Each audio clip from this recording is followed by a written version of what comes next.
وقتی که مسلمان در نماز استاد می شود، الله کریم می گوید که پرده را از روی بین بنده و خدا بردارید ای فرشتگان.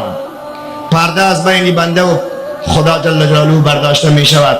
خوشا به حال کسی که دید داشته باشد و به ملکوت نگاه کند، به سجدگاهش نگاه می کند. تعصب که مردم به این طرف و اون طرف سر نماز نگاه می کند. حضرت معاذ ابن جبل می فرماید مسلمان باید قسم نماز بخواند که نشناسد به طرف دست راست او کی بود و به طرف دست چپ از او کی است. وقتی مسلمان در مسجد یا در نمازگاه خانهش، مثلا یک کسی در خانهش نماز نفل میخونه یا خواهرای محترم در خانه نماز میخونه، قسم نماز بخونه که دنیا را فراموش کنه.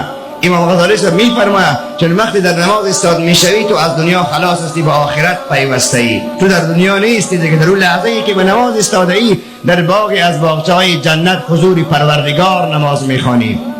الله ما و شما را همین قسم نمازخوان‌های واقعی بگرداند.